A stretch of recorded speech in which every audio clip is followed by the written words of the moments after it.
आज Sodani nursing home याचा शुभारंभ अगदी उत्साहामध्ये पार पडला आहे. इथे आपण मेडिसिन, बालरोग, अस्थिरोग आणि फिजिओथेरपी या प्रमुख ब्रांचमध्ये सुविधा उपलब्ध केलेल्या आहेत. याच्यामध्ये ज्या सुपर स्पेशालिटी ब्रांच आहेत जसं नेफ्रोलॉजी, कार्डिओलॉजी, न्यूरोलॉजी, तर ह्याचेसुद्धा स्पेशालिस्ट व्हिजिटिंग डॉक्टर म्हणून राहणार आहेत. N3 सिडकोमध्ये एक उत्कृष्ट रुग्णसेवा व्हावी, तसंच फक्त एक मोठ्या हॉस्पिटलचा मोठा बोजा पेशंटवर न पडता त्यांना आपलं फॅमिली डॉक्टर हा जो कन्सेप्ट आहे त्याप्रमाणे जी ट्रीटमेंट मिळायला पाहिजे त्यासाठी आम्ही तत्पर आहोत. आणि ह्यापुढेही, कारण कोविडच्या काळामध्ये बरेच पेशंट बघण्याचा अनुभव मिळाला, त्यानंतर बऱ्याच ठिकाणी एक सेवाभावी संस्था म्हणून पण आम्ही काम केलं आणि तोच एक अनुभव घेऊन यापुढे काम करता यावं. रुग्णांना त्यांच्या फक्त आजारातून मुक्त नाही करायचं, तर त्यांची लाईफस्टाईल आणि ह्या गोष्टींवर आम्ही खूप भर दिला आहे. जसं आम्ही वॉल पेंटिंग्स, प्रत्येक पायऱ्यावर एक एक स्लोगन दिली आहे, जेणेकरून कुठेतरी रुग्णांच्या मनामध्ये हा विषय त्यांना एक नवीन चालना मिळेल, एक लाईफस्टाईल बदलण्याचा प्रयत्न करता येईल याचा आम्ही पूर्ण प्रयत्न केला आहे. आणि ह्याच शुभारंभ प्रसंगी मला असं वाटतं की आमच्या हातून जास्तीत जास्त रुग्णांपर्यंत कसं पोचता येईल, त्यांना जास्तीत जास्त डिसीज फ्री कसं करता येईल यासाठी आम्ही प्रयत्न करतो आहे. सर, किती लोकांचा स्टॉप आहे तुमच्या हॉस्पिटलमध्ये आणि किती बेड आहे? इथे 15 बेडचं हॉस्पिटल आहे. इथे आपलं साधारण एक 10 जणांचा स्टाफ आहे आणि स्टाफ रिक्रुटमेंट अजूनही चालू आहे. आपल्या हॉस्पिटलचं उद्घाटन कुणाच्या हस्ते झालं आहे? उद्घाटन आपण आईवडिलांच्या हस्तेच केलं आहे आणि आपण पूर्ण परिवार, आज आमचं घराचं सुद्धा इथे ओपनिंग असल्यामुळे तो दोन्ही प्रसंग आम्ही एकत्रच हे करून आज त्या प्रसंगी आमचे सगळे नातेवाईक, रुग्ण सगळ्यांना बोलून इतर मंडळी, मित्रमंडळी सगळ्यांना आपण इन्व्हाइट केलं. हॉस्पिटलमध्ये म्हणजे इतर शासकीय सुविधा भेटल्या जातात, तर आपल्या हॉस्पिटलमध्ये काही योजना वगैरे गव्हर्नमेंटच्या? योजनांसाठी आपण अप्लाय करू. आता जस्ट म्हणजे सुरुवातच झालेली आहे. तर या सगळ्या गोष्टींसाठी थोडा वेळ, सगळ्या गोष्टींची पूर्णता हे सगळं झाल्यानंतर आपण हळूहळू त्या गोष्टींकडे पुढे त्याप्रमाणे प्रयत्न करू.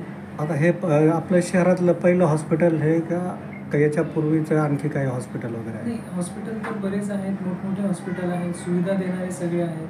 पण आम्ही प्रयत्न असा करतोय की एक फॅमिली फिजिशियनचा जो कन्सेप्ट आहे की पेशंटला फक्त ट्रीटमेंट नाही तर त्यांच्या दुसऱ्याकडून काही बाबी असतात त्या समजून घेणे, त्यांच्या शंका निरसन करणे, त्यांना ह्या सगळ्या गोष्टींनी म्हणजे आजार होऊ नये. आजार झाल्यावर तर आपण ट्रीटमेंट करतो, पण आजार होऊ नये त्यासाठी आपल्याला काय करता येईल याचा प्रयत्न आम्ही करतो.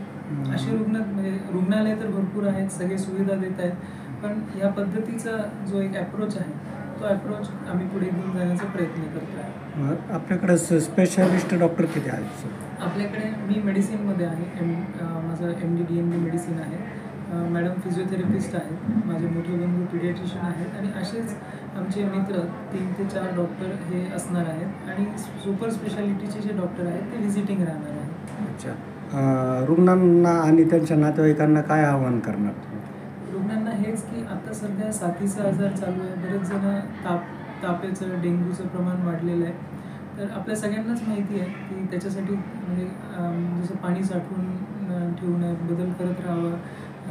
एक बाहेर खाण्याचं प्रमाण खूप वाढलेलं आहे, त्याच्यामुळे जंक फूड हा जो प्रकार आहे त्याच्यामुळे पण बरेचसे आजार जडले जातात. तर सगळ्या गोष्टी आपल्याला माहीत आहे, पण त्या नियमित पाळणं, त्याचं काळजी घेणं या सगळ्या गोष्टी सगळ्यांनी केल्या पाहिजे. सर, हॉस्पिटल म्हटलं का अनुभव म्हटलं का मग तुम्ही याच्यासाठी कुठलं प्रॅक्टिस वगैरे केली की याच्यापूर्वी? माझं MBBS आणि हे मी जे मेडिसिन क्षेत्रामध्ये काम करतो आहे याला मला जवळपास 14 वर्ष पूर्ण झालेली आहेत. मी नामांकित हॉस्पिटल जसं दूत हॉस्पिटल झालं, मेडिकल हॉस्पिटल झालं, त्यानंतर मी लेक्चररशिपसुद्धा केलेली आहे पुण्यामध्ये. BJ मेडिकल कॉलेजला होतो, KEMला होतो. तर ह्याच्यामध्ये बऱ्याच ठिकाणी वेगवेगळ्या क्षेत्रांमध्ये म्हणजे मेडिसिनच्या वेगवेगळ्या क्षेत्रांमध्ये बऱ्यापैकी अनुभव, एक साधारणतः 14 वर्षाचा अनुभव आहे. नाही, आता तुम्ही इतर हॉस्पिटलमध्ये प्रॅक्टिस केली, हा म्हणजे इथलं हॉस्पिटल सुरू करण्याचा उद्देश काय नेमका? सुरू करण्याचा उद्देश असाच होतो की मी आधी सांगितलं की एक फॅमिली फिजिशियन म्हणून जो कन्सेप्ट असतो, एखादं मोठं हॉस्पिटल असलं की मग तिथे डॉक्टर पेशंटचं जे इंटरॅक्शन आहे ते फक्त तेवढ्या आजारापुरतं आणि तेवढंच असतं, त्याच्या पलीकडे जाण्याचा आमचा प्रयत्न आहे. शहरवासियांना काय आवाहन करणार आपण? शहरवासियांना की आम्ही इथेच त्या स्लोगन्स लिहितो आहे की आजार होऊ नये ह्याच्यासाठीच प्रयत्न करा. म्हणजे prevention is better than cure.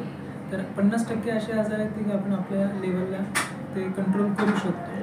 पण आत्ता सध्या बाहेरचं खाणं, त्यानंतरच्या वाईट सवयी आहेत, मोबाईलचं एक वेगळंच व्यसन लहानांपासून मोठ्यांपर्यंत, त्याचप्रमाणे एक जो आपण जंक फूड म्हणू, कारण आपण जर बघितलं तर आठवड्यातून कुठेतरी बाहेर खाणं ही जी प्रकार आहेत, तर हे सगळे प्रकार आपल्याला जर कंट्रोल करता आले तर बरेचसे आजार आपल्याला टाळता येतात. चालेल सर. आपलं नाव? माझं नाव डॉक्टर सुरेश चंद्र सोडाने. चालेल, धन्यवाद.